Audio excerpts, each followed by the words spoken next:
This podcast is part of the Planet Broadcasting Network. Visit planetbroadcasting.com for more podcasts from our great mates.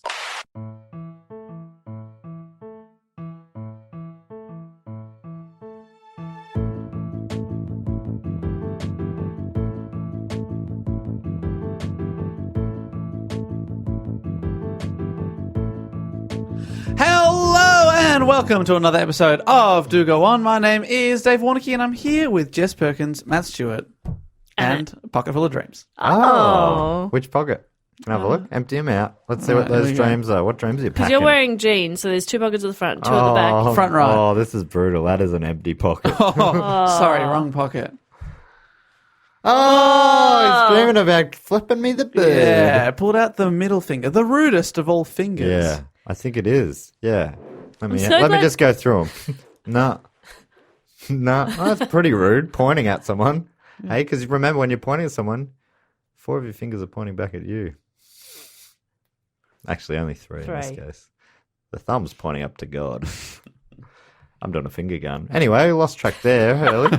Lost track there. Yeah, we did. Yeah, we did. Anyway, over to you, Jess. How are you? Look, fine, thanks. All good. You're sick, Jess. Yeah. Let the people know. They love to hashtag pray for Yeah, Bob. we have been praying for Bob all day long. Yeah, And you it made feels it like all lifelong. Yeah. I didn't think... You're a sicko. Yeah, I didn't think I had a low immune system or anything, but I do tend to get sick. I reckon that you do have a low immune Yeah, system. I think that's surely. your thing. Do you reckon? Yeah, I reckon. Do you reckon it's a bit cool? Yeah, it's a bit quirky. Oh. Yeah, I'd put that on your CV. Yeah, I reckon. Because people love to hire people that are always sick. Yeah. My last proper job before I decided to be a full-time piece of shit creative person was they had unlimited sick leave. How stupid is that? Smart. Bad choice. No, that's real smart. Because otherwise people have to go to work when they're sick. Yeah. And then they infect all the other worker bees who they're just using there to make money and this ringing them out. These worker bees. Yeah, that's right. I'm a communist. Wow. I read a pamphlet yesterday. Oh. And it's all changing here today. Those pamphlets are pretty convincing, Yeah. aren't Yeah, they are. they? Yeah. What did it say? Said, "Oi, wake up, sheeple." Whoa. I feel like I've been And then dreaming. it said, "Now that I've got your attention." It Please said, turn "Sorry over. to call you a sheeple." I didn't mean that. Oh. I was out of line. And that's page 1. Then Yep. it says PTO, which means pern. Please. What is it, page? Please turn over. Is that what it is? Pern. Wow. Okay. Pern. So what I did was I please turned over. And on the other side it says, "Oi, can we rap for a bit? I just want to chat with you. Is that cool?" I'm like, yeah, pamphlet. They've really Lay changed- it on me. They've really changed tactics there. Yeah, they did. Yelling, trying to get down. That was a picture of a guy with sitting on a chair back to front, hat back to front. I was like, what is this topsy-turvy world going on here? Everything's up is down and black is white. What's going on? And they said, yeah, down with the capos, those capo scum dogs. They're wringing you dry. Uh-huh. And it said, I don't mean to get too angry. I'm sorry again that I raised my voice. Is this a different pamphlet? Same pamphlet, Different page. different page. Okay, yeah. you've perned it over again. I perned it one Okay. more time. Yeah, it's a 3-sided pamphlet. Oh, thank And, goodness. it says, anyway, look, I want to level with you. We're all in this together. Sign up today. And yeah, that was it. And I'm a commie for life now. I probably should look into more what it means. I know that there's something to do with like having like some sort of a sigh. Is that right? Am I saying that right? Scythe? Sickle. Sickle. What's a scythe? Is that the thing that the death has? Yeah. Yeah. They're different.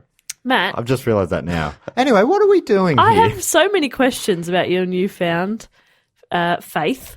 But, Dave, could you tell people what this show is? Well, can I, before we do that, maybe the communists will object to this, but I think we've still got some tickets to sell for our final Melbourne Comedy Festival podcast. We're giving them out for free. Absolutely not. Hey, if you're there in the room, we'll give you But you our have to work ideas for free. them.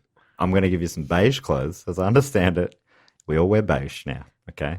And we all work for the common good, which is podcasting. Oh. That's right. What do we eat? Slops. Of? Slop. Slops of slop. Slops of slop. What do you mean? It's slops? Is that the equivalent to a bowl or something to you? One slops of French fries, please. Is that what you mean? No. Slops of what? I mean, slops are usually like leftovers. Yeah, it's everything. Oh The my common good I can't handle food. this. Everyone empties their fridge into one big fridge. Yep, and then we slop it up. Big blender, the communal blender. That's what communism is. It's everyone has a shared bathroom. So yeah, tickets available to our Melbourne International Comedy Festival show at the European Beer Cafe. That's right. It's the final one. We've done 3 now. All been absolutely great fun. And yeah, we actually have a special guest this Saturday. Carl Marx. And he's going to... No. Sadly, he cancelled. He's unreliable. It's a bit flaky. Yeah. We're actually, it's the Karl Marx of the podcasting world, if you can compare beard for beard. And that is Nick Mason from the Weekly Planet podcast. The internet celebrity himself. Such a good get. I can't believe we're going to sit near him. Yeah, wow. Oh, I'm too nervous. People are going to look at us and go, are they all friends? Well, I don't know if we should tell people that, but he will be there in hologram form. Oh, I see. That makes me more comfortable. He's driving a tram that day, so he couldn't make it. So we'll hear intermittent ding dings. Yeah, he live streams in. That could be fun. Yeah, that sounds like great fun. That sounds like a good idea one day. I don't think his bosses would like that very Oh, much. yeah, we should. That's on the download. Don't tell the tram authorities. Yeah, never. And remember to touch on at our gig. Yeah. That's got to be a local dialect thing there. No, I think people should just touch People on. touch on across the world? Yeah, communism. Oyster card, mate. Dave got that yelled at him one time in London. In London, yeah, a very busy tube station in London, Victoria Station, one of the busiest ones they have there. And going down to the underground train, and everyone just scans their Oyster card, which is the card that gets you through a gate. And there's thousands of people going through, and I get to the front, and it's not opening. It's not opening. It's not opening. And I'm looking at the lady like, what the hell? What the hell? And she just yells out, Oyster card, mate. Use your Oyster card. I was using my hotel room key. And somehow it wasn't working. Sounds like a Yoda or something. Yeah. Use the force. Yeah. Use the Oyster card. Because I was looking around, like I was pissed off that I was like, looking at the person behind me. Can you believe this, mate? Can you bloody believe this? Hey, my hotel room's not opening. Oh, come on. Who are all these people lining up to get in there? I need to shit. I'm in there. I've been Pret-a-Mongeering all morning. Big Pret. You're a Pret head. I love it. He's I probably had a Greg's sausage roll. Sausage? Yeah, I love a snoss. Oh. Yuck. Okay, well. Anyway, in summary, come this Saturday if you want to hang out with us and Nick Mason at the live podcast. That's right. And it's also the last week of my show, Bone Dry, and it's been going so well. I've met a lot of listeners. Most nights there's a 1 or 2 or 3 or even 4. Well, we've broken 4 for you. Maybe not. I just was trying to make it sound cool. It has also turned from a very good stand-up show into more of a kind of lecture. Yeah, that's on, right. some ideologies. Hi, guys. Underneath your seats, you'll all find a pamphlet. Yeah, look. Turn it over and have a squiz. Seems to be a bit of a running theme with shows this year. There's a few that are kind of sort of presentations, Yeah. you know, and it's good that you're up there with them. That's right. I smell a berry. Talking about communism and the life of a soy boy, right? Yeah. How to be a soy boy in communism. Yeah, it's hard. And that show's on at Chinese Museum at 7 o'clock. So Wednesday, Thursday, Friday, Saturday. So 5 shows left. It's been real. It'd be great to see you there. And most of the shows are getting close to selling out, so get on it. Do go on for a discount code. I won't be there. And you can come along, buy a little pin of my head. Ugh. Or a primate's beanie. No, thank you. All right, we've got merch too, mate, but we're not pushing it on the people, you Okay, non-commie dog. But if you do come to our live shows, we do have T-shirts for sale. Yeah. They're sick T-shirts of the globe. And you know what we could do if we all came together? Yeah, and bought a T-shirt. Yeah. One. For the greater good. Yeah, it's the uniform. It's like our version of beige. Yeah. Beige. Beige. Anyway, let's start the show. Probably edit all that out, Jess. So what this show is it's 3 friends, obvious friends, getting together, chatting, rapping, keeping it real. What's wrong with you today? I've done too many gigs tonight and I feel weird. You're on. Yeah, I really need to tap off. Were you doing this at the gig? Oyster card, mate. Use it. Get out. So each week, one of us does a report on a topic. This week, Jess is doing the topic. Dave and I don't know what it is. We normally get on to the topic with a question. Jess, what is the question tonight? The question is, which sporting event is named after a farmer from Tennessee? Oh, Ooh. Tennessee Joe. Oh, jousting. Yeah, jousting. Jockeys. Okay, wait. So give me his name again. I haven't given you his name. Oh, okay. Named after a farmer from Tennessee. Okay. It's named after him. so if I- Frisbee? Ultimate Frisbee. His name was Greg Ultimate Frisbee. sporting event, so it's not okay. a sport. It's like a. Oh, Was it? No, it wasn't Bill Decathlon? oh. You're not going to know it. Okay. Mitch Rose Bowl. Oh, is it some sort of a bowl man? No.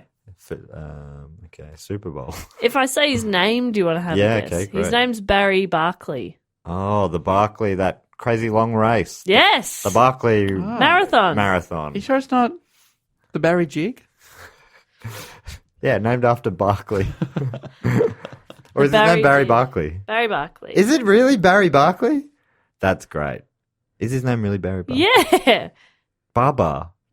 For Baba. short. No, I reckon people just call him Barry. Distant relative of the round mound of Who rebound. had the first three letters of both of his names are Bar? Okay. That's weird. Mystery episode. Yeah, that is the theme of this episode. Well, okay. I mean, now you've said it, I've heard of it, but I don't know if I would have got there. That's Yeah. interesting. Just a little tidbit there, just a little fun fact, and I thought this will throw 'em. Right, but is the topic of today's episode that marathon? Yeah, the Barkley Marathon. Cool. And it's wild. And I do want to say as well, I have been sick for the last few days. So writing this, I was on a lot of cold and flu stuff. So I'm pretty sure it's fairly coherent. It's got a good flow, Okay. but Orinoco flow? obviously. Yeah, thank you.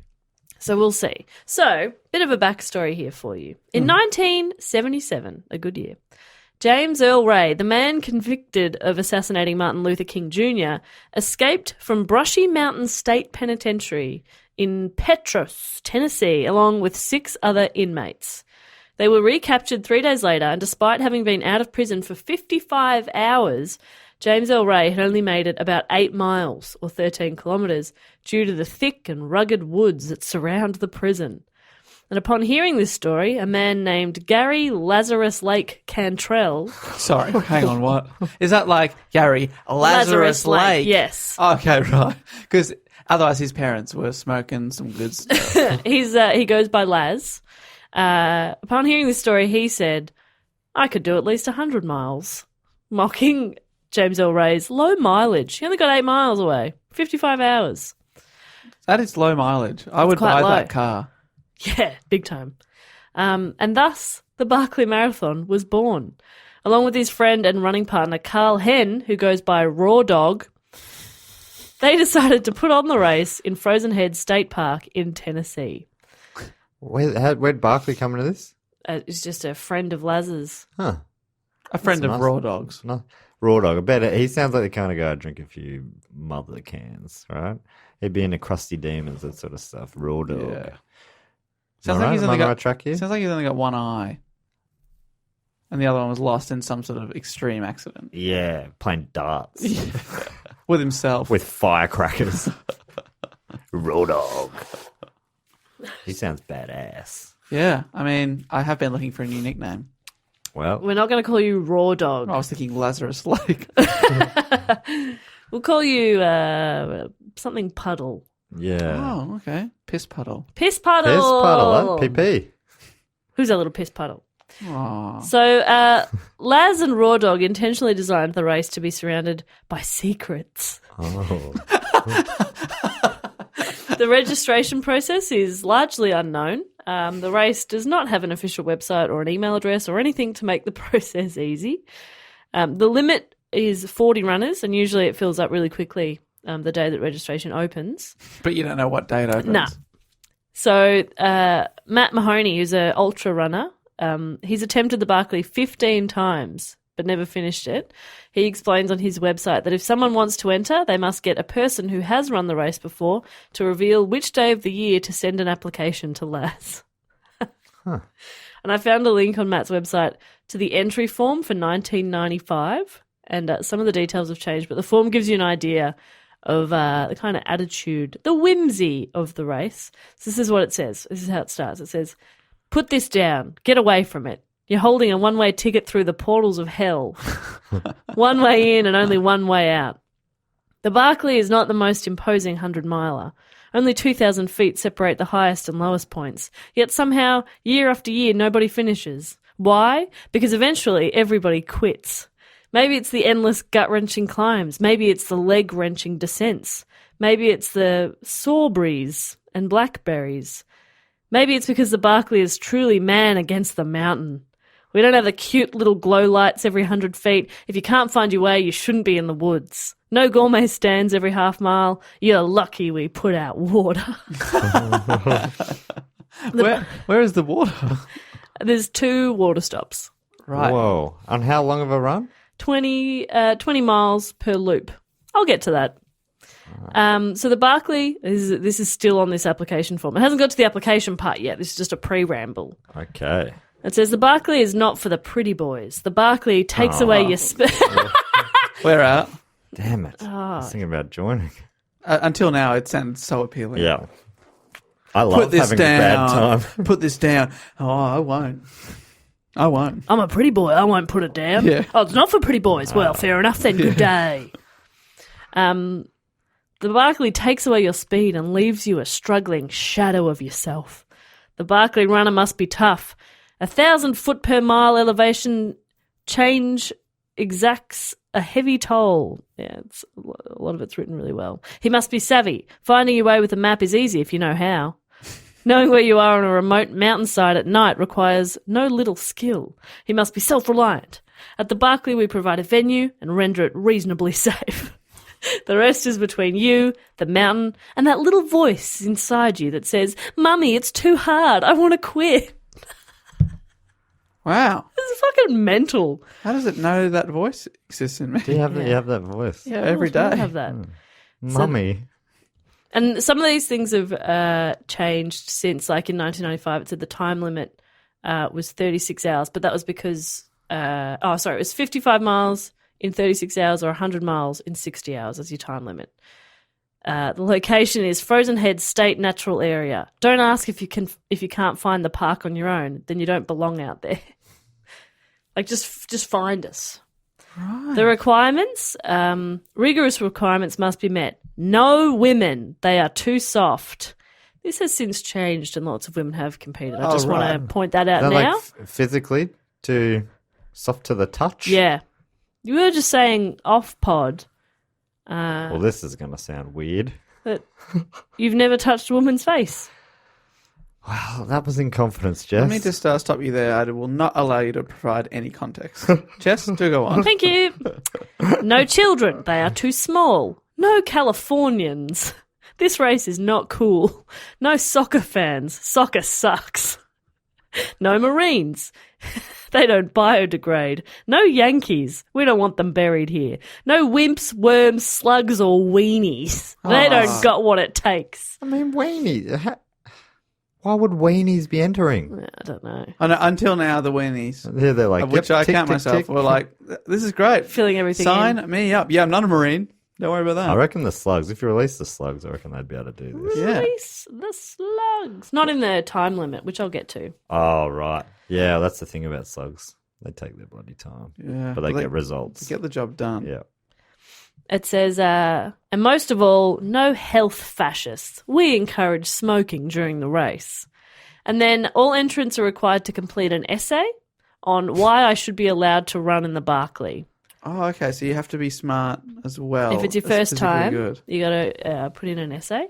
And then it also has a little note for what to put in your essay. It says, include discussion of all issues involving decorative wood shavings, unnecessary surgery, uninspected poultry, shampoo, duck costumes, reptiles, investment bankers, and unwanted hairs. You have to reference all these things. All those things.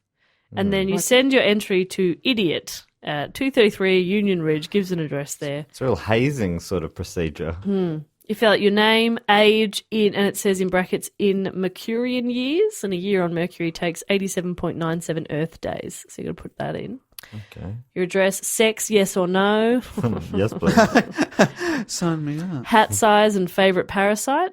No, thank you. And then it has like this little disclosure as well where it says, I know the Barkley is a grueling, grim and hazardous event with minimal opportunity for success. I swear to operate strictly within safe parameters. Responsibility for myself is entirely my own. And then That that's sounds like a real sellout at the end there. Yeah. The Safety. lawyers got involved late. But the thing is, right, so every year hundreds of people apply and only 40 are accepted. And if they're accepted, an entrant receives a letter of condolence. And those letters usually tell racers that a bad thing awaits. Right, so if you get rejected, you get congratulations letter? Yeah. You've been rejected. I don't think you just don't hear it all. But that would be good. Congrats, you're safe. Yeah. It tells you to get ready for extended periods of unspeakable suffering, at the end of which you will ultimately find only failure and humiliation. I mean, it all does sound fun. It does sound fun. And cheap. The entrance fee to the race is $1.60. Okay. Wow. New entrants. That's in 1995? No, this is still now. Okay. So new entrants, first-time runners, or virgins as they're called. Virgins. I haven't even had sex. Yes, please. They ticked no on the no thank you. New entrants are required to bring a license plate from their state or country as part of the entrance fee. So at the start of the race, like they sort of set up this little camp area and there's just all these license plates hung around all over the place from different states and countries. What are Yankees, by the way? That doesn't just mean Americans? Well, that means Northern Americans or what? Because they said no Yankees. What do they mean by that? Yeah, do they mean people from the north? Maybe. Right. I don't know. Huh. Or no baseball, no New York Yankees. Yeah, maybe it's no New York Yankees. Right, okay. Return or veteran racers are required to bring another item as part of their entry fee, which changes fairly often based on what Laz needs. So for a while they had to bring a white shirt, and then he had heaps of white shirts, so that it was a pair of socks or a flannel shirt or whatever he needs, they have to bring that. So yeah, the entry fee is starting to go up. $1.60 plus a white shirt. Yeah. I mean, you'd rather get the socks than a white shirt. Yeah. Yeah, how many white shirts do you need? Yeah. But then one year, so I watched this documentary it followed the 2012 race, and that year it was flannel shirts, which meant he got 40 new flannel shirts. And did they interview the Laz? Yeah. Does he seem, what's he like? And I actually I've painted this more like it's insane, and it is insane. It sounds like a joke. Well, it's obviously, yeah. it is a little bit of tongue in cheek. It's incredibly tongue in cheek. But people actually enter. It's not like this is actually impossible. No. People enter and people do it. It's crazy. But he is quite endearing, and he was like an ultra runner in his youth. Like has done all sorts of runs all over the world, or definitely all over America. And yeah, interviews with him, it's quite funny. Like he's talking about why the entrance fee's only $1.60, and he's like, if anybody complains, then I can just laugh at them. Like it's, you've come here, you want to do it. If you've previously finished the race, done all 5 loops, and I'll get to that in a sec. If you're a prior finisher and you return to run again, you have to submit a packet of Camel cigarettes as part of the registration fee. Oh. And race bib, so they're given different race bibs, and race bib number 1 is always given to the person deemed to be the least likely to finish 1 lap, and they are called the human sacrifice. So number 1 always goes to the human sacrifice. You're still accepted, but they are very confident that you're going to fail, and usually they do. Why did I miss that? Why do they are confident you'll fail? Generally, it's just because you don't have enough experience. Right. So they'll pick someone who's definitely not going to finish. Yeah. That's funny. But some have finished. You said usually they don't. People have finished. I don't think the human sacrifice has ever gone to win it. Right. So since 1986, which was the first race, only 15 runners have completed it. Wow. And they consistently do this every year. Yep. Wow. There wasn't one in, I think, 2002 or something. Did Laz not need anything that year? No, the park was closed. Oh, right. I don't remember what year it was now, actually. I think it was 2002, but yeah, pretty much every year. No GPS devices of any kind are allowed on the race. Just a map, a compass, and a watch so that you can keep track of your 60-hour time limit. So runners have to carry their own food, water, lights, other necessities with them, and depending on how much water they bring with them, they generally have to wind up drinking from streams and stuff as well, just filling their bottles from streams. Since there's no official rule book, nothing tells runners what they should or shouldn't do leading up to the race, but they're informed that within Frozen Head State Park, racers are only allowed to train on the trails. That means participants can't prepare for how rough the full experience will be. Because, and I think I get to it later, but like I think it's about a third of the actual race track that they use is on a trail, and the rest is just Like through the bush. yeah. It's not marked at all. Yeah, that feels kind of impossible. You Well- feel like there's a lot of luck involved. Well, the racers arrive the day before the event, and they get to see one official course map that marks the route for the year, and then everybody else has to just copy it onto their own maps. Right. So when you say it's impossible, Okay, I mean so there's they've got a one map Yeah. that you just Okay. have to copy and copy perfectly, or And how are they tracking that they're sticking to this route? It sounds like you just go. compass. But how do you know if you've actually stuck on the route, or are they being watched? Do No. they have to pass through different checkpoints? Yes. The race begins. I'll get to that in 2 seconds. The race begins and ends at this large yellow gate, which is the only place runners can receive aid, tape up blisters, replenish food, take a nap, whatever they need. And the race can start any time between midnight and midday on the Saturday. They don't know what time it's going to start. So Laz will blow a conch shell. Oh, that is so great.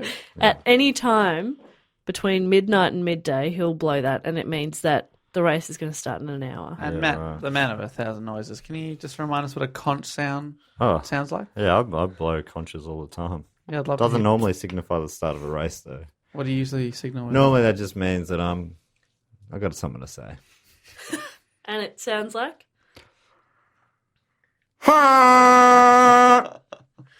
Wow. Yeah. That would wake me up Yeah. and get me running. Well, I've got something to say. Oh, of course. Go back to bed. What are you doing up? Just look startled. Why are you looking practicing like my that? conch. I do this every night at 1 a.m. Yeah. I got something to say. Practicing my conch. Back to bed. Conch practicing starts now. So it could be 1 a.m. that it starts. They could start in the dark. It could be 10 a.m. Could be any time.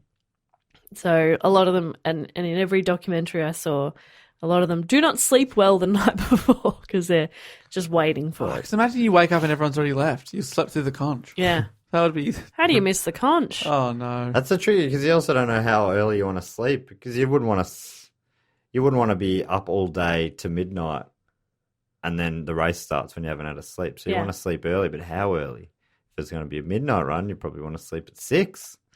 But it's tricky. Yeah. You got to roll the dice there. It's a big advantage if you pick that right. Yeah. Or if you're good friends with Laz. Yeah, that's right. I'm suggesting he's dodgy. Oh. Hey. I don't know why He you picks would his think that. favourite and he goes, "We're kicking off at 3. Is there another one that's not his favourite and he lies? Yeah. Don't worry. Midday. Don't worry about it. Yeah. Sleep, Yeah. sleep in. Go back good to the sleep. hotel. We'll see you tomorrow. Yeah. Get here about 9-ish. Yeah. Do some Call, stretching. call back into your tent and pretend you were there all night, and then we'll kick off around midday, if that suits you, if that's all right by I you. reckon that's what you should do. Okay. Now, the race, like so many official marathons, starts with Laz lighting a cigarette. That's the official Yeah, start. that's the Boston Marathon, New York Marathon. He's always there lighting that ciggy. Yeah. And now I'm starting to understand why women aren't allowed. This feels like men being men. Yeah, a conch. Wow. Conch and a ciggy. All right, no, ladies. Fellas, we're wearing flannel this year. I Just really- the boys. I don't know what year women were allowed in. I'm not sure. Anyway, so the course itself, which has changed distance, route, and elevation many times since its inaugural run, it currently consists of a 20-mile or 32-kilometre unmarked loop with no aid stations except water at 2 points along the route. And in the mountainous area, weather can also be very volatile. So there can be intense winds, hail, snow, ice, And Laz recalling one year when the water stations were just massive blocks of ice. That's all they could get. So the first 2 loops are run clockwise, then loop 3 and 4 are run counterclockwise. Then on the final loop, the first person to start the loop chooses which way they want to go, and every runner after them alternates between clockwise and counterclockwise. Now I know it's an American thing because you're saying counterclockwise. Yeah, anti-clockwise. We're going counterclockwise. Yeah, okay, what we're going to do is we're going to go counterclockwise here today. Thanks so much for joining the race here. Where are you from? I'm from America. Yeah, but whereabouts? Oh, I think you know where I'm from. I don't wanna answer any more questions, but thank you so much for coming along here today for the race. So we're going to be going counterclockwise. First 2 clockwise, then we're going to go. Does he sound a bit like Owen Wilson? Counterclockwise. He does sound almost, and also when you're saying counterclockwise, you're motioning your hand in the clockwise way, and when you said clockwise, you went anti-clockwise. Well, I see what you're mistaken there. To you, I'm a mirror. Okay? Yeah. I'm in America. It's all backwards there. Right. Here or there. Yeah. Capiche? Yeah. Thank you. I think Matt's had a breakdown again. I'll just continue. If you manage to complete the 3rd loop, it's referred to as a fun run. It's a pretty big deal if you make it, seeing as so few people have completed the whole marathon. So the loops are said to be they're said to be 20 miles, which is about 32 kilometres, but most will tell you that it's actually more like 26 miles. Oh, God, if you're doing that multiple times, which they are, that's... Yeah. Yeah, but still, you think that they would factor measure. Oh, well, I mean, they don't really factor anything in. Do they even walk the route themselves before, or do they just go, then you go in that bush?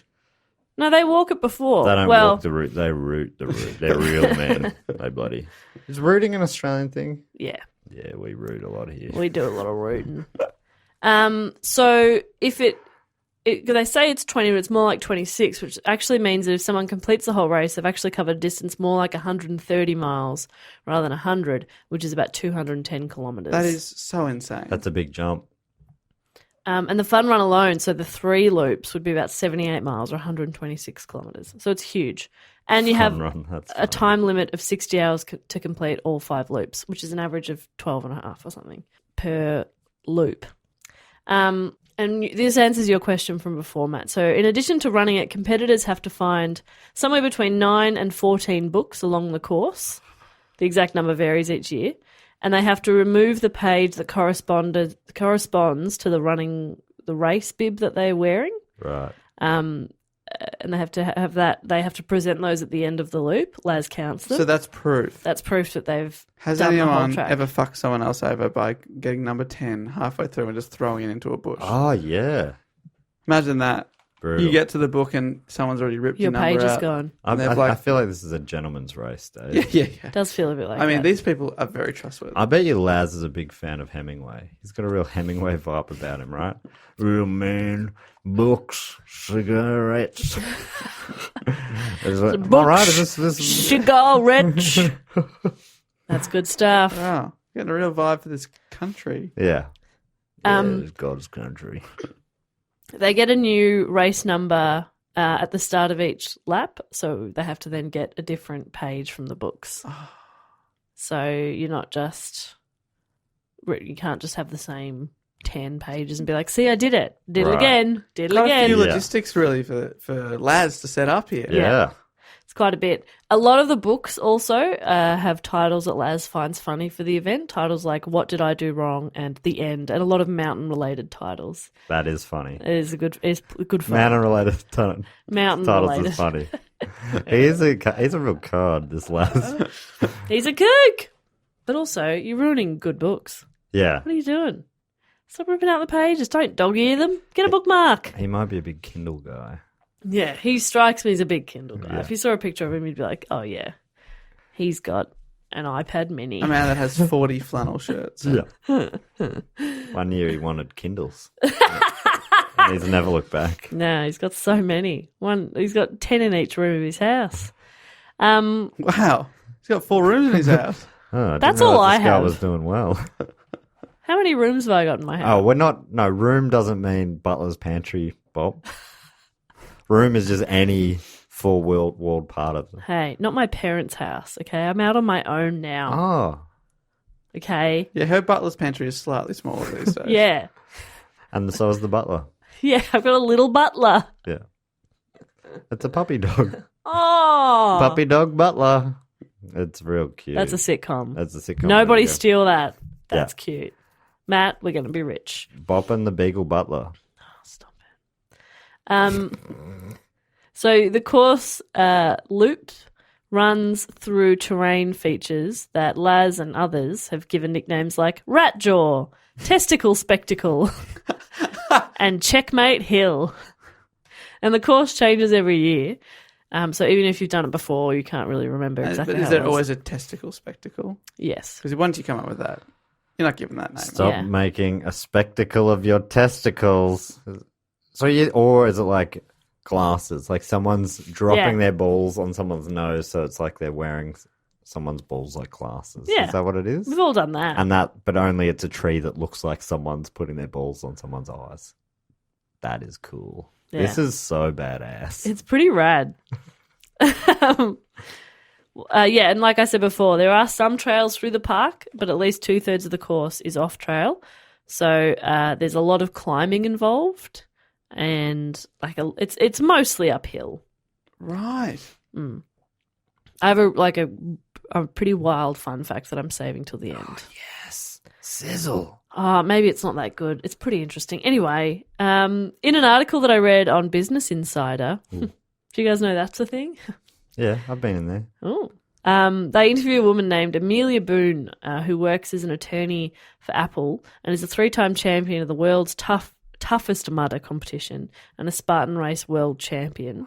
So she's pretty badass. She competed in the race last year with the goal of becoming the first woman to complete the Barkley. And she said, of the people that tend to run it, everyone's really smart. There's lots of scientists and lots of really big data geeks. It's all these people who really haven't failed that much, if at all, and they come to this race that has a 99% failure rate. And that's backed up by Laz as well. In a doco that I watched, he said the same thing, that these people are all quite successful, many of whom have won championships in various events. And the appeal is then that they'll most likely not make it through this race. Right. So it's the ultimate challenge to They're them. almost getting bored with success. Yeah, they're like, oh, I just keep winning. So they're just failure tourists. Yeah. I wonder what it's like.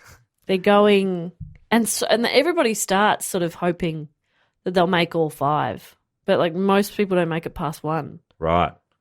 Yeah, I mean, it sounds like even just distance-wise, it's brutal to do. It sounds like 5 a loops. fucking nightmare. It's like the last thing I could ever think to do for fun. Yeah. Go to the movies. For 210 kilometres. Like read Because a they book. have- That'd be funny if someone's 60 deciding hours. that. Some high achievers, like, I've achieved everything I want. This weekend, what do? The death race? Or watching When Harry Met Sally? Watch When Harry Met Sally. Okay. Order a pizza. Oh, this is sounding great. Oh, I'll have what she's having. I was watching the doco and Okay, that was pretty good. That's a good what she's bit. having. Pizza. That's a line from a movie called Harry Met Sally. When? Which you'd know if you just fucking lived a little and watched a Yeah, got a bit movie. of culture. Oh, I love to be outside. Outside is cold or hot or sticky. Are you outside watching a drive-in movie or like a float-in movie? Then okay, maybe a dive-in. I think they're called a dive-in or a drive-in. Sure, but if we're talking, sorry, the turkey has something to say. What does that mean? Is that about me? Have I done something to offend you, Turkey? Is that about me? Oh, God. So, yeah, there are all these incredibly successful people who are just wanting to finally see what failure feels like, which is cute. Yeah. It's like, come talk to wow. me if you want to know about failure. Yeah, just follow me around for an afternoon. You'll see. Yeah. My card gets declined when I try and buy milk. I go, whoop. Watch me stall the car, driving out the driveway. Watch those my people- partner leave. Please come back. Every day. He leaves every day. Okay, And he go to goes, work. I'm just going to work, Jess. And I go, okay. Just He going to get a always- packet of cigarettes. He always comes back. He always comes back with a packet of smokes. Because he's a real bloke. I don't think he has a job. Just needs a bit of time. He just needs Yep, 8 back to hours the away ground. from me. I wouldn't blame him. A guy called Ed Furtor, that's a good name, Good name, yeah. who goes by the moniker Frozen Ed. It's Frozen Head National Park or whatever, so Right. Frozen Ed. He was the first runner to finish a 3-loop race in 1988. So it took 3 years before anybody even got to 3. When it first started, I think it was only 3. In fact, it was. My next sentence explains. Before Laz decided the race should be 5 loops. Is that because someone did it and he was like, it's meant to be impossible? Yeah, Kind that's- of, yeah. Yeah, right. Not that it's meant to be impossible, but he was like, okay, well, it's possible. Somebody did 3. Let's make it 100 miles, because at that stage it was like 55 miles or something. Does this guy ever do it himself? No, he's never done it. Yeah. That's To be sick. fair, Love when that. he started it, he was like older already. He'd be in his like, oh, fuck, it's hard to tell how old he is. He's one of those guys who just hasn't really moisturized much. So Okay. You He should doesn't really have a ladylike face. One of them soft woman doesn't have a heads. soft looking You face. should ask for 40 moisturisers next year. But he's an older bloke now, so I'm guessing when it started, he was probably towards the end of his running Right. career. Maybe you could ask for 40 pamper packages. Yes, 40 Indota Spa vouchers. Oh, He's going to get a weekly massage and Oh. facial. That is what he should be asking for. He's not using it. Flannel shirts. Come on, mate. Come on, mate. Come on, Laz. Come on, Laz. What are you doing? Come on, Laz. Laz Lake. What is that? What does that mean? Lazarus? Lazarus Rose Lake. from the dead. Lake. You're adding bits in there. Lazarus rose from the dead, Ulysses Lake. Yeah, What does is that mean? What is he? There's a lot going on there. Nothing. Ed Furtor, Frozen Ed, he wrote a book about the race titled Tales from Out There. Oh. He wrote, unlike other ultras in which race management and volunteers do their best to help as many runners finish as possible. like picking them up in a Hummer and driving them. There you go. Barkley is intentionally set up to minimise the number of finishes while still trying to keep it within the limits of possibility. And Laz says, if you're going to face a real challenge, it has to be a real challenge. You can't accomplish anything without the possibility of failure. That's why on the final stretch, the last 100 yards, he's standing there with a shovel. Yeah. And he will swing it at you. And you have to dodge him If you don't dodge him, you don't win. because there's got to be a possibility of failure / getting hit with a shovel. Thank you. And if you get just past him and then you get cocky and you start to walk again, he'll get the back of you. Yeah. Okay? He'll- It's a long He'll shovel. make a spectacle of your testicles. Whack. Oi, oi, oi, oi. Okay, so just to follow, the thwack was obviously the noise a shovel makes. Then he got an erection. It really turned him on. Oh, really? right, okay. Bad timing. Oh, very good timing. I'm on the way up. So in the middle of her second loop, Amelia Boone realised that her group wouldn't make it back to camp in time to start a third. They could either give up or finish anyway. So Boone and her crew finished the loop, even though it wouldn't count. And out of 44 starters last year, she was one of just 21 people who even began the course's second loop. Right. So what, her and her crew, can you bring a crew? No, so more often than not, especially in the first 4 loops, people tend to work together. Right. They might not necessarily know each other before that, but they kind of form groups or pairs or whatever, and they do help each other navigate through and find stuff. On the 5th loop, first of all, you're not really allowed to help each other, but also you tend to go in different directions anyway. Yeah. Let's right, say you 'cause- had 10 people, which has never happened on the 5th, but 5 have gone one way, 5 have gone the other, and at different times. It's quite scattered. Right. So in the first one, especially, everyone leaves together, so you probably do end up in little clumps, Yeah. and you kind of help each other out. Like that Eddie Murphy movie. Daddy Dr. daycare. Dolittle.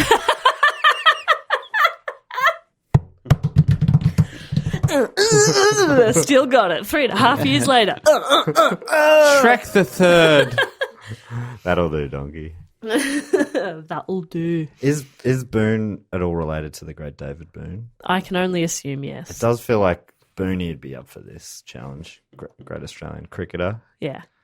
and also the record holder for most beers drunk on a flight from England to Australia. Was it 52, Dave? Yeah, Something like something, that, yeah. 52, 54, some Cans. ridiculous amount of beers. An unhealthy amount. for an elite sportsman. Was it on the way back? Yeah, maybe. You'd hope I so. assume it wasn't the way over for the series. Well, you never know, though. No. They didn't eat great back then. So a lot of people sort of like to say that Laz is a sadistic man, and the race is a bit cruel. But contrary to the way that it seems, he says that he wants people to finish the race. He says pretty much everybody we see go out there, you really want them to succeed. You know that most of them won't. There's kind of maybe a dark humour to all the things that go on. Some of the failures are spectacular and really funny. But you like to see people have the opportunity to really find out something about themselves. Right, Beautiful. it's a bit of a journey. It Yeah. is. A journey of discovery, would you say? Who am I? You know, that's Find out in 100 miles. What am I doing? Why have I done this? I reckon you'd ask a lot of questions in a race like that. I think mine would be, ow. I saw one guy in this doco that I watched. He had like headphones in, like he was ready to listen to music. And I was like, what device is going to last 60 hours? Give up. He might have a little battery charge pack. That seems like a waste of your space. He's got 7 iPads. Yeah, there you go. His whole backpack is full with one generator He's just got a computer on his back. with a really long extension lead. Really long. Really long. So 130 Ks worth. I don't want to spoil anything, but has anyone ever gotten really injured or died doing this? I'm amazed that no one has died. Because if there's only help at the start and at the finish of the loop, if you're halfway in there and you fall over and break your leg in a blackberry bush, what the hell are you going to do? Well, eventually people would be like, well, they haven't come back, and they'd go look for you. Well, I guess we'll close the gate. The big yellow gate. But, yeah, nobody's died, miraculously. And I didn't even really see anything about any serious injuries.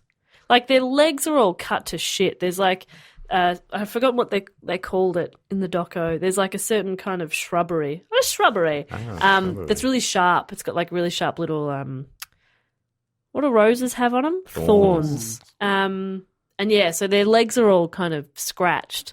But none of them look like nobody got injured or... It's crazy because some of the things they have to climb and stuff, like if you take one bad step, you're fucked. But they're the best of the best at analysing data Yeah. and other such things. It honestly blows my mind that lady you mentioned before from Apple, Yep. She's an attorney. that she's the world champion at something like that, and that's not even her full-time job. No. I thought that to be the world champion of something like this, when people are like, they do an Ironman. I think it's just those full high-achieving people Yes. are just like non-stop. They wake up at 4 a.m., they run a marathon, then they go to work at Apple, and they're the boss of Apple, and then they go home and they get up again almost instantly. They get home at 3:45. They're intense people. Wow. Yeah, it's fascinating. And there's a couple, like, there's one guy in the doco who I'll talk about in a sec, actually. He was kind of returning to do it again. He'd completed the year before. And I just didn't like him. I was like, you suck. There was an arrogance around him. He took it very seriously, which is fair. Like, you've got to take it seriously. But, like, it was almost out of the spirit to me of Yeah, the they event. want you to have... He's saying, have a smoke. We don't want to be... Yeah. It sounds like it's all trying to be a bit silly, but it's... But he probably- was just like, this person's going to be my biggest threat. Right. And Oh, but then they he's- end up working together most of the time. Oh, he's like on an episode of Survivor or something. Yeah. And just the way he was just he was like way too serious, and his wife and like his kid and his mum were there like trying to help him. They were sort of his support team, and he was just the way he spoke to them and stuff. I was like, oh, I hate you. Yeah. It feels like the kind of people who are the uber high achievers are probably often not the nicest people to be around. Maybe, but that's why they achieve so much. But that's why we're so lovely to be around. Maybe they should try and achieve being nice. Yeah. Manners don't cost Yeah. the world, okay? Kindness is free. Yeah. So Yeah. You piece of shit. how about that? Yeah. Yeah, we'll cut them down because you achieved too much. Well, that's why I found a beautiful middle ground of being a high achiever who's also a really nice, great person. And I don't think a lot of people do that. I reckon that's what I'd do if I was them. Be more like me. Do you want to tell him? Or? Oh, yeah, where's the middle ground there? Are we going to have to get the trigonometry out again? Yeah, also, which thing are you saying that I haven't done? It's both, isn't it? Yeah. Hey. You are I was going to say low achiever, but average achiever And and you're- a bit of an asshole. Okay. I was going to say you're okay. Yeah, middle ground. Yeah. Yeah, I'm saying he's only a bit of an asshole. Oh, okay, right. you know? Average achiever, average niceness. Yeah, you're an average Joe. That's why I wear beige. We're all going to wear beige. You're wearing black. You always wear We're all black. going to wear beige in the future. Once I learned what the colour beige is. So it's not black, okay. I'm going to start eliminating what it is before I find what it is. So many ways you could find out. Beige is another word for another colour. You just don't know which one. Yeah. Is it orange? Is it orange? What is it? Dave, tell me, is it orange? Come on. It's green, isn't it? Hey, no clues. Is it like the color of a dirty thing? Dirty communist. Dave, I'm not here to talk about your kink, mate. All right, so the full 5-loop race has been completed 18 times by 15 runners. So a couple people have done it multiple times. I mean, you've done it. Don't go back. Exactly. That was as of 2019, so this year. It was first completed by Mark Williams in 1995, almost 10 years since the race began. And Mark Williams came over from the UK. So that doesn't include the first guy that did it, the 3 He did the loops. 3, I say the full And 5. then the organizer was like, actually, You'd feel so ripped reset the record books. No, he's still the first person to have completed it. But the start of this sentence was the full 5-loop race. Yeah, but I'd just be pissed off. You'd be like, well, Well, he could have come back and done the 5. off. You I can only could've- complete the race you give. exactly. you're I given. could have done another 2 that day. Yeah. Well, it still means, I mean, like if you win the 100 metres and then you find out there's another event called the 200 metres, you still won the 100 metres. They're different events. But if you're Michael Johnson, you go and win them both. And then Wear golden shoes. Am I thinking of the right guy? he's the drug cheat one, allegedly. Ah, I have no idea. a lot of 90s athletes went down, didn't they? Yeah, sadly. 90s and noughties. So yeah, Mark Williams did in 1995, almost 10 years since the race began. And Laz said that once Mark completed the race, it made people believe that this was possible. Because before this, people aimed for the fun run. They aimed for 3 loops and thinking that the full 100, the full 5-loop was impossible. So they just do the 3 and then they'd be like, I'm good. I don't need to keep Yeah. going. I've done it. But once Mark did it, it was like, oh shit, this could actually be done. But it was another 6 years after that before anyone else finished it again. And 2 guys finished it that year with Blake Wood and David Horton. And David Horton set a new record. And the documentary that I watched, which was the Barkley Marathon's The Race That Eats Its Young, follows the 2012 race, which was a pretty momentous event. It was the first time that 3 competitors finished all 5 loops. Whoa, that's basically, well, I suppose 2 of them are chasing each other because the last one are in different directions. Yeah, that's true, yeah. So Brett Maune, Maune. U-N-E. Mound? Maune. So here's the guy I was talking about before who I didn't particularly like. He had already won it in 2011, Oh, bugger. but he came back to complete the race again, becoming the first to complete the race twice and also beating the record time and finishing in 52 hours, 3 minutes and 8 seconds. So 210K, well, basically the equivalent of that in 52 hours. Yeah. Do they have sleeps at all? Or do They can. But do you think most people, their tactic is just to keep going? So a lot of them get back to the camp or get back to, the camp basically, and their support crews have got food and stuff ready for them. They'll change clothes if they need to. Outfit change, ballroom gown. Well, I mean, like they're, slip into something more comfortable. especially it's often raining, so they're getting into dry clothes or waterproof, or they got their little headlamps. They restock their backpacks with food. Some of them sleep, but never for long. But it also sort of depends. Like if you've done your first lap in like 8 hours and your second one maybe takes a bit longer, 9 or 10, you've still got a little bit of time up your sleeve. So some of them will sleep for an hour and then go again. But there's definitely cases where people do not sleep the entire time. So they're awake for 60 hours. And running for all of it. It's insane. It's crazy. So yeah, Brett beat the record, 52 hours, which I think it might still be the record. All right. So he's the worst guy and the best runner. Yeah, He's really good. Do you think Well, there's a actually, I don't think he is correlation? the best. Oh. Because Jared Campbell came in 4 hours later. It was his first time competing, and he returned 2 years later to complete the entire loop once again in 2014 and 2015, becoming the first man to complete it 3 times. Right. So I think Jared might actually be the best runner. But he didn't do it fastest, but he's done it the most. He's done it 3 times. Yeah. That's crazy. Yeah, I guess, and once you figure out you can do it, I guess it's less scary and you just... Yeah, maybe, yeah. And you'd learn from mistakes. Mm. There's a different documentary that I watched that just follows one runner, Gary Robbins. And he gets to the 5th loop his first time, and he's so sleep deprived, he struggles so much. This is in 2016. And so he sort of taps out halfway through the 5th loop. So he nearly makes it, not quite.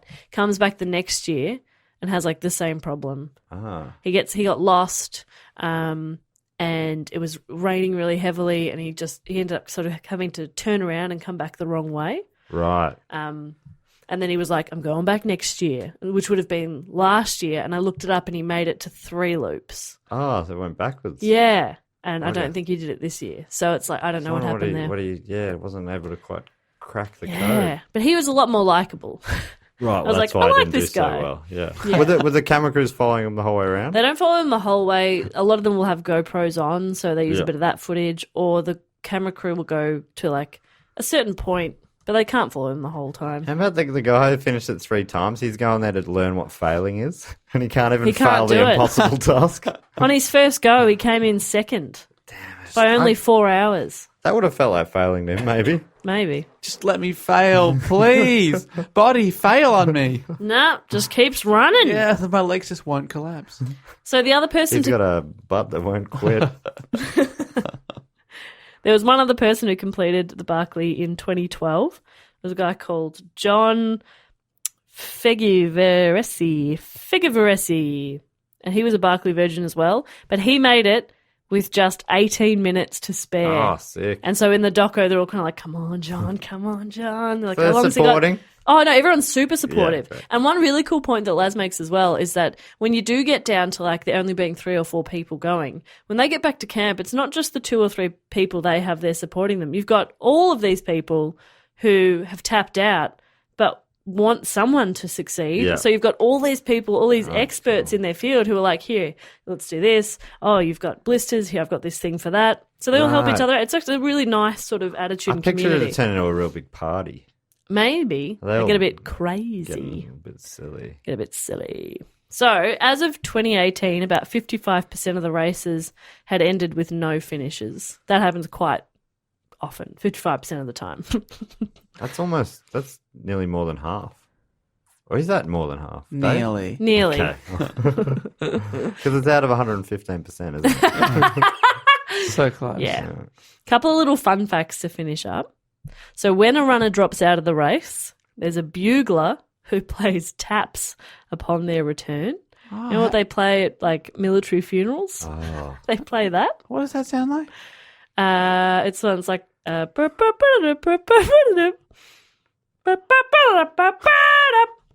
don't think it's that one, but it's something.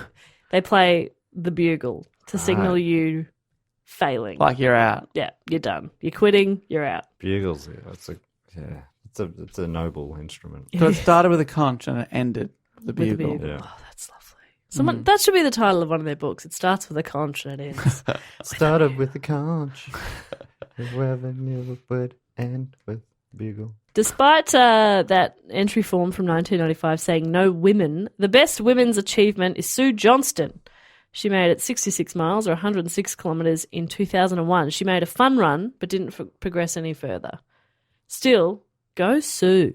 Yeah, it's what an It's crazy. achievement in itself. But also, doesn't that really prove that they were right in the first place? Women are too soft. Too soft. I think the proof's in Thought you were the pudding, yeah. feminist of the pod. I am the feminist here, and that's what made me hurt to say it. Yeah. Well, made me hurt. Couple other things. The course record for the slowest distance covered is held by retired computer scientist Dan Baglione, who got lost for 32 hours after covering just 2 miles of the course Oh no, in 2006. I saw an interview with Dan though, and he was like, "I just got lost." Like even he was like, "Ugh." 32 hours. He was lost for 32 hours. Took him 32 hours to do. Well, he wasn't just like he didn't go 2 miles and sit down. He was just sort of wandering around, and he That would have got a bit off course. Yeah. Jeez, that'd be way worse than anything else. Yeah. Getting nowhere and taking forever to do it. If you're looking at your watch going, all right, if I get back on track now, I've still got 57 hours. All right. If I get back on track now, I still have 12 hours. All right, I'm Dan. really going to have to hammer it home now. At what point is he going, are they looking for me yet? Or, and this is my final fun fact for you. And I saved this for the end, but I'm really hoping, even if you're not that impressed, can you just give it a big reaction, please? Okay. So, What? I haven't said it yet. Wait. Hold that. Give your powder dry. Because Sorry, I've gone earlier. Me again. Because the elevation changes throughout the course mean that finishers experience a total of 120,000 feet of elevation, the equivalent of climbing and descending Everest twice. Go. Oh, whoa. Whoa. Did you even really? hear it, or are you just waiting for a reaction? Yeah, no, up and down Everest twice. That's sick. Isn't that crazy? That's crazy. Just without the snow and shit. Yeah, without the what do you call that stuff? The high fidelity? Altitude. Yeah, without the actual altitude. But still, Yep. an insane distance. Yeah. And the Barkley was held just earlier in March this year, and no finishes. Really? Mm-hmm. I think maybe one person started a fourth loop, but So not even close, really. yeah, no finishes this year. 55% of the times. Isn't that crazy? That is But it is possible. It's very possible. But yeah, the number of people, even in that doco that I watched in 2012, like so many people in the first loop were like, "I'm done," Yeah, right. and they'd go, "Are you sure?" Like, "I'm done." You'd be like, I knew it would be hard, but not this hard. And then they might do two. There was a guy who came over from Belgium, and he was like so lovely, and he was so excited, and he did two, and he just looked completely shattered. And he's like, I can't. Like, you'd think if you got two, you'd maybe push for a third just to get that fun run. And he was like, I can't do it. And when they bugled him out, he had a little tear, and I was like, oh. It feels like the one loop should have a name as well. Just Yeah. doing one circuit feels like that should be something. Yeah, I agree. Because Normal people wouldn't be able to do a single loop, I imagine. no way. I'd die. I'd die out there. I reckon I'd do it, but I'm above average. No, hang on, no, I'm average. Oh, no, I'd die as well. yeah. Oh, no, I'm below average. You'd make it maybe halfway and turn around. Which is basically a full loop. Yeah, exactly. So just what keep an going. idiot. I know. But that is my report on the Barkley Marathon. It's absolutely crazy. It does sound like someone will die one day. Yeah. I'm just saying. I agree. So if anybody's wanting to watch anything about it, there's the Barkley Marathons, The Race That Will Eat Its Young. That's on Netflix, and it's okay. There's a better... Glowing reviews. Like, it's fine, but there's also Where Dreams Go to Die, Gary Robbins and the Barkley Marathons. That's just on YouTube. I know where the dreams go to die. Dave's pockets. Yeah. Hey. Sorry, Dave. Oh, yes, pull That out one's another really bird. good. And also, I should thank the people who suggested this topic. Oh, yes. It was suggested by Emma Coogan, John Coog. Stoddart, Dotty. and Bradley Dark. Ducko. So thank you so much, because that was wild. Yeah, thanks to all those people. That is crazy, and I love hearing about it, but it's something that I have no desire to even... Absolutely not. Yeah. I thought I started out that way, and by the end I'm like, oh, one loop. Maybe one day one loop. How So- far is one loop again? Like 32 kilometres. I've never gone that far, even in a car. So it would be, it would be a step up for me. You'd be doubling I think I've run about half that in one go before. Have you? But that's on like footpaths, so it's a little different. You don't have to climb anything? Nah, no climbing, no berries at all. Oh, it's Didn't disappointing. fall into a berry bush. The beauty of falling into a berry bush is you Snack. Oh, yeah. got beautiful snack supplies. Oh, enjoy your little snack.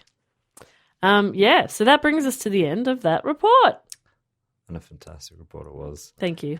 What a journey, which is Yeah. what it's all about. Yeah, it is Remember? about the journey, Remember man. that, Jess. No, I remember. So that brings us to the moment of the show, which is so many people's favourites. The moment I've been waiting for. It is the fact, quote, or question segment of the show. And this is where one of our Patreon supporters gets to ask us a question, tell us a fact, or share with us a quote. And in this case, it is from Joe Smith, who's he's given himself the title, because you're allowed to give yourself a title as well. These are for our Patreon supporters who are on the Sydney Scheinberg RIP level. And this week, Joe Smith has given himself the title of I Ride a Moped, So Call Me Joe-Ped. I hope that's his whole title. You Yeah. gotta say. We put that on a little plaque and on his office Oh, door. hell yeah. One of those little things on his desk as well. Yeah. You walk in there and it's all moped related stuff. And he's like, I've said one thing about a moped. And you guys have really gone with it. We're like, all right, Joe-Ped. I didn't think Joe-Ped was going to stick, but it did. Not Joe-Ped. His title is I Ride a Moped, So Call Me Joe-Ped. Okay? If you don't give him his full title, that's a bit disrespectful. Yeah, I'm so sorry. And I Ride a Moped, So Call Me Joe-Ped has asked a question this week. And his question is, to the three of us, I suppose. I have not read it before. If you... Okay, not a good start. Read 2 words. One of them was not the right word. Go on then. If each There we go. of you could create a TV show, what type of show would it be? And what parts would you have the other 2 members of Do Go On play? Oh, interesting. I mean, is this a genuine question? Because my answer would be boring. It'd be a late night talk show. I'd host. Because, Up yourself. Well, no, it's my dream. And you're Well, up I mean, this yourself. is my dream scenario. I'm emptying out my pockets here. Bit of Yeah, respect, alright. please. Okay. And I'd have Dave as the band leader, Jess as my co-host, or vice versa. I'm not your co-host. I'm like your Corinne Grant / Peter Hellier to your Rove McManus, right? Okay. Like you're the star, but I'm just a recurring person there. Yeah. Well, I mean, yeah. It depends. Like, I don't like the pressure of co-hosting. okay. Well, you can be like, what's Conan's sidekick? Andy Richter. You can sit on Yeah. the couch. I sit at the end of the couch, away from everyone. Or I like. You could voice the skeleton, like Yes. on the Late Late Show with Ferguson. Craig Craig Ferguson. What was that guy's name? That's such a good psych. Fuck, I love that show. Such a good show. So you would do a talk show, Dave. What would you do? Probably some sort of horror documentary. Oh, horror doc. Where I delve into the past of each of you Ooh, and show you for the frauds you really are. that's horrific. I guess. It's called Do Go On Exposed. Why would you do that to us? Are we just flashing the camera? Yeah. There's also a bonus DVD feature that is a porno. Oh. Do Go On Bonus Exposed. DVD. That sounds fun for Boing, everyone. boing. I Wait, why? Where's the horror? It It feels like you started saying that sentence without really having he's thought out ruining where it our was going. careers. Right. And that's it's horrific to. There's a me, few Craig Ferguson skeletons in your own closet. Jeff. Oh, now I see. just- Now I see where your thought process went. Nothing. I just conveniently shoehorned that in. It was never going to make that much sense. Okay, I love it. I'd watch that show. Find out all the skeletons in my closet. Yeah, you got to find out the kind of bad guy you really are. I'm pretty squeaky clean. Mm. Don't look in that closet. God damn it, don't look in there. I've killed a man. A skeleton man. Matt, I've looked in your closet. He's not dead. He's just locked in the closet. Yeah, well. Just let him out. Okay. You panicked and locked him because you thought he was dead. Yeah. Really, he's been living off mothballs. That's not healthy. Yeah. I don't know what you think mothballs are. They're not moth testicles, Dave. They're poison for moths. No, No. What have I done? not like this. I'm Don't. not going down like No, this. don't do this to me. And there, the horror documentary turned on its creator. Well, it's Do Go On Exposed. We all get exposed, Wow. even the creator. And Jess. Thank you. Fucking hell. It's waiting. I've already said mine before, where Matt, it's a sitcom. Your life is in shambles. I take you out. A documentary or sitcom? Sitcom. Okay. You're playing from what you know. Yeah. I take you out for a drink because I'm your kooky friend. There's absolutely no sexual tension. I'm just your kooky friend. Just wanted to put that out there. Make that really clear. Well, I'm starting to feel some tension here, It's not sexual. but it is not sexual. Not sexual, right? And so then we go and crash in Dave's pool house because Yes. Dave is doing incredibly well. But I'm just like a little bit of a loose cannon. I'm like, ooh, and you're just super depressed. And trying to get my life back on track. I guess. But Dave lets us live in his 2-bedroom pool house. He's so rich, he's got a 2-bedroom Right. pool house. That's cool. And nothing but sexual tension from me. Okay. Towards whom? The butler. Yeah. Okay. Wait, are we allowed to write in new characters to your show? Well, I mean, I think I'm just thinking of the Seinfeld show inside Seinfeld, where the court, for some reason, the court assigned a butler to Jerry. That was like the setup for the. that's never The been a sitcom? thing. Yeah, it was this thing. But he's my butler. Was one of the lines in it. Oh. Yeah, sure, we can have a butler. That's great. Does Dave also play the butler? Oh, That would kind of like that Eddie Murphy movie. what was it called? Shrek the Third. I think it was Shrek the Halls.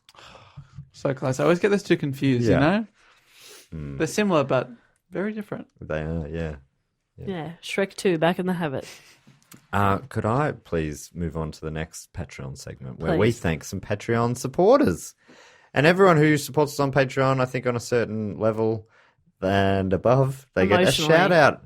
And thank you so much for all the support of the following people. Jess, you normally give us a game to play, something sort of thing related to the topic. So the Barkley Marathons was named after Laz's friend Barry Barkley. Maybe we could use their names to name an event. Okay, great. I love Does it. that sound okay? Yeah, that sounds so Dave? good. I love it. Oh, Dave. I love you. Thank you so much. Matt, you're okay. Firstly, I'd love to thank from Kingston, Ontario in Canada, Tyler Buller. Buller. Tyler Buller. Tyler Buller. Buller obviously makes me think of mountains Yes. because of Mount Buller in Victoria, but also Buller, the dairy company, Oh, who has a mountain on their okay. label, I think. Okay. Buller Ski Resort for Cows. That's the event? Ski resort for cows? Yep. Is it how many loops? 3. 3 cow loops. All counterclockwise. What? Counterclockwise? And they just put little skis on the cows because cows need a holiday as well. Okay. You guys, they do. They do. So they moo. That's the slogan. They moo. Yes. Oh, it's a catchy slogan. Thank you. I Okay. haven't seen you coming up with any ideas. No, that's great. Well, you already did it. We didn't need to.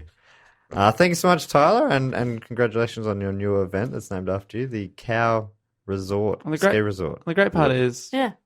you name the event. It's your event, but you don't actually have to do it. Yeah. It's like Yeah. our main man. You don't have to do it or be involved in it in any way. That's great. It's just an honoured thing and they give you money. Just make it as hard as you, and you just get to demand whatever you want. What do you want? 40 buckets. It's 40 buckets. Buckets of what? Just buckets. Okay. I'd also love to thank, from Hervey-Bane, Queensland, Australia, Harvey. Bree, Anna, Barney, Babs. I guess she's probably known Oh, as. wow. Harvey Bay. Oh, is it with an E and it's pronounced Harvey? Yeah. That's weird. They do things a little bit differently up north. don't they? Crazy. Brianna. Brianna. What about the Bab Bash? Ooh. Bash. The Bab Bash. I love the And Bab it's Bash. like some sort of one of those races where you've got like $200 to spend on a car. You Oh, have to- Bab Bush Bash. Yeah, Bab's Bush Bash, and you have to drive your car through a forest. And if you get to the other side, well, you'll find out. Oh. Ooh, that sounds fun. No one's ever completed it. And one of the quirks of it is you have to have a sheep driving your car. You can navigate, but the Yeah. sheep has to be driving. That's right. That's cool. I Yeah. like Bab's Bush Bash. Brianna. Sorry if you don't like being called Babs. That's very possible that you wouldn't. Yeah. I'm not sure. It's I not- like Babs. It's not but great She might be. unless you love it. And then, Then it's it is the best. great. It's the best. I've Well, never I mean, heard of maybe it. the full title is Brianna Barney's Bush Bash, but people Brianna call Barney's it Bab's Bush Bash. Brianna Barney's Bush Bash. Holy moly, that feels good. B-b-b-b-b. It all makes sense. Sponsored by Barocca. Giving you back a baby bounce. Wow, that's an old slogan Yeah. from your time, I suppose. Have not. Well, I mean, you don't see ads much anymore, do you? The other day, I had the Doors Plus song in my head. Doors plus no fuss. Ba-do-ba-do-ba-do. A whole day. Doors Plus no fuss. Ba-do-ba-do-ba-do. Can I thank some people? Yes, please. Thank you. I'd like to thank from Medford, New Jersey. Jersey. I met someone from New Jersey and I did that voice to them and they were like, we don't talk like that. And you're like, And they yes, said that you like do. that. They said, we don't talk like that. We don't talk like that. Hey, I don't say anything like that. Hey. Yeah. And I was like, You're like, can you everyone's voice doesn't sound the same when you hear it played back. hear yourself? That's what you said. Whenever I meet someone from New Jersey, I say, I get you guys. John Bon Jovi, Bruce Springsteen, Rutgers. I get it. And they say, oh, he gets us. That's us. Well, somebody that you get is Kyle Anderson. Mr. Anderson. Yeah, that's what I thought too. Anderson's. Anderson's Ant Venture, right? Oh, Yeah. adventure with ants. Well, the thing is with this one, they supersize ants, mechanical supersized ants, and you have to ride them up a pole. But the pole is 10 million feet tall. Wow. So but you're not doing anything. Man, but, I think you'd end up in space. yeah, that's what I'm saying. Sorry. Yeah, that was on me. So all you got to do is the mechanical ant gets all the way up itself. It's going to do that no matter what, but you've just got to stay conscious. Fuck, why did I try a word that I have Conscience. trouble with? Conscious. Really? So it's like a real philosophical thing going on in your You mind. got to stay conscious. You got to stay zen Wow. the whole way up. Yeah. Has anybody ever made it? Because all the way up, the ant's saying stuff like, I'll give you $1 million if you punch that baby in the face. And you have to say, I won't do that. Not even for $1 million. That's wrong. Babies' faces should not be punched. And you got to answer like that. Wow. For however many feet I said. 10 million. 10 million feet. Feet. Wow. Yeah. How But long does they're it take? Ant feet. Oh, So it's actually only a couple feet high. right. Hold on. Yeah. It's the size of a flagpole. Okay. But you're strapped on the back of an ant. Yeah. Mechanical ant. Oh, of course. Anyway, any Yeah. more questions? I think we got this Yeah, I one. think we got that down pat. So thank you, Kyle. Who should I say sorry to? Kyle. Kyle Sorry, Kyle. Anderson. Hopefully you weren't waiting too long for that. Ant Venture In New Jersey? in Very New good Jersey. stuff. Well, I would also like to thank from Fairpoint Harbour Fair in point. Ohio. Oh my gosh. Fairport Harbour sounds lovely. Sounds Sounds delightful. so good. Well, I mean, just say Ohio and I think lovely. And I would like to thank Thomas Fazekas. Oh, Fazekas. That's a great name. Fazekas. Thomas Fazekas. That's a sweet name. Yep. What do you got? Dave, what do you reckon here? The Thomas Fazekas fast ball. Oh. So you got to throw. It's the fastest ball wins. Or it's a ball you go to like a dance, but it's over in 30 minutes. Yeah, that's right. It's all And speed dancing. yeah, whoever can dance with the most partners in 30 minutes wins. You obviously want to play tactically. You dance with a lot of partners. Yeah, You I don't know. want to, Oh, but you don't want someone else to dance with too many partners. So you got to Right. be like, you got to be rejecting, but also accepting Right. tactically. Oh. Rejecting and accepting. So it brings The people Thomas together. Fazekas way. Was that close? Fazekas. Fazekas. The Fazekas fast ball. Unless Fazekas we're is saying such that a great wrong. name. I feel like Also- we've nailed it. Fazekas is also DJing. Oh, yeah. DJ Fazekas. And every second song is really hard to dance to. So Oh, makes it even harder. Just puts on the Zorba.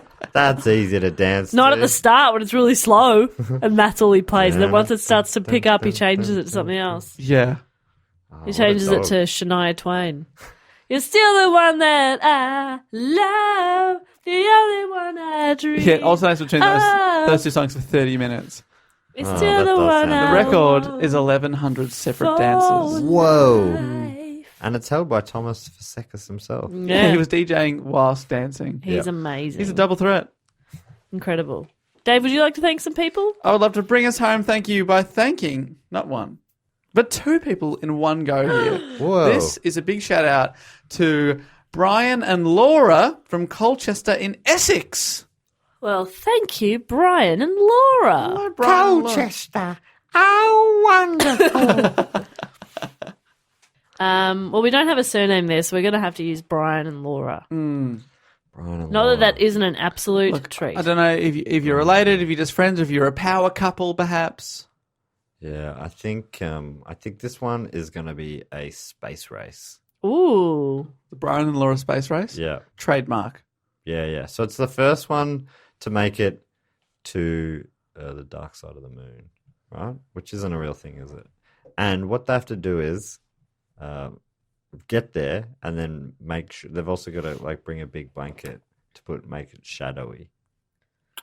Oh, okay. Is the dark side of the moon a real thing? It's a real Pink Floyd album. Yeah. That's one of the top 5 selling albums of all So time. they've got to get up there. They've got to make an area of the moon dark and then play that record backwards in full. And not a lot of people can sit through that. No, yeah, that's It'd the be hardest really part. annoying, yeah. That's the hardest part, being like, oh, this is a really classic album, but I'm listening to it backwards. Yeah. Surely you could just put it on and then put headphones in, you know? No, that's one of the rules. They have to listen you to gotta it. Listen to Oh, it. yeah, that would be tough. Yeah. Brian and Laura. Well, good luck to Brian and Laura with that. I reckon you'll be recruiting people in no time. And thank you for your bravery. And finally, I would like to thank from the Australian Capital Territory, our Capital Territory, God bless those boys and girls up there. including Reese Elbress. Reese Albress. Elbress arm press. Oh, the Alpress arm It's press. basically, it's a combination between arm wrestling and a sandwich press. You have to arm wrestle a hot sandwich press. Sandwich pressing. It's the longer you can sandwich pressel a hot sandwich press. Oh, singeing Yeah. Ooh. that triangle into your hand. Yeah, it's So that it hot. becomes 2 slices. That's right. So your So hand, good. your hand becomes a jaffle. I love jaffles. Yeah. Hit me with a jaffle. All right. Best jaffle. Go. Oh, easy. My high school canteen Yeah. did spaghetti jaffles, like Holy tins of moly. tinned spaghetti Wow. in a jaffle. That does sound pretty gross and good. Oh, so gross and so good. I love a baked bean jaffle. Okay. You guys are wild. We love sealing up the canned goods. Yeah. What do Take you them out got? of one can, put it in a bread receptacle. I like cheese, slices of tomato, Yeah. mushrooms, getting in there with the Yuck. juices. Nah, I hate mushroom. Oh, No, I hate you. I'll meet you halfway. Really, that's what it took. And then herbs. A lot of herbs. I love the cheesy herbs. Your face. The last couple of weeks, you pulled out these looks that I've never seen before. I'm starting to think it's exhaustion, but I'm loving it. Festival time's weird. I Yeah. feel like we've all been a little weird today. What do you mean? That maybe it was mainly me. It's mostly you. Maybe it's Maybelline. Dave's just been having micro sleeps. Yeah. He's a tired boy, but we're done, and it's time for us to get out of here. Thank you, Reese Elbress, and the sandwich press. Oh, Thank you, Reese. so good. Sandwich. I cannot wait to go home and have it. Well, I don't have a sandwich press, unfortunately. Well, you don't have a fucked then. jaffle maker. No, I feel I like don't a know what fool. someone's getting for their birthday. Loaf of bread. Yeah. Yeah, we just say good luck. A fucking reality check. That's what you're getting. Grow up. You're an adult. You don't have a jaffle iron. Come on. And thank you to all the hot doggies that support us on Patreon. Hot dogs. You are some great, great people. All of you. The Patreons voted for this topic, and I put up 3 options for them, and this one won by 1 vote, so it was a tight race. But I think they made a good decision because it's a pretty wild story. That's a cool story. And also, 1 vote. That just shows that if you are a Patreon supporter, you literally can change the show. yeah, big time. You got a big influence. And you can do that if you go to Do Go On. No, hang on. You go to patreon.com/dogoonpod, or you can go to our website, which is dogoonpod.com. You can email us at dogoonpod@gmail.com. You can find us on Twitter and Facebook and Instagram at dogoonpod. And you can also do, what else can you do, Dave? Give us a 5-star review if you got the chance. would be super helpful. It'd be great. Give us a high five in the street if you see us. Yeah, that'd Obviously, be real maybe nice explain as who well. you are, because it's weird if someone just Yeah. raises their hand at you. Say hello first. Yeah. But then after that, I'm really happy to high five you. And there's links to most of those things in the description of this episode. Also, the hat where anyone can put in topic suggestions if you got them. And yeah, hopefully we'll see you if you're in Melbourne on Saturday for our final Melbourne live show of the year. And yes, as we always say here, on Do Go On, at the finish of the episode. Oh, he's going rogue. I think I'm actually saying what I normally say at the end of Primates. So I'm very tired. I reckon we should take it out with a nice big blow of the conch. Okay. Later! That was beautiful.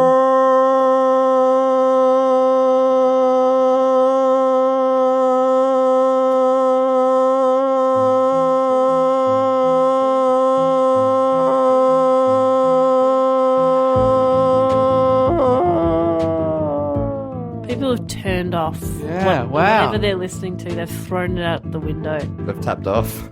They've tapped off. Oyster card! Bye! Laters! This podcast is part of the Planet Broadcasting Network. Visit planetbroadcasting.com for more podcasts from our great mates. I mean, if you want. It's up to you. To you. To you. To you. To you. To you. To you. To you. To you.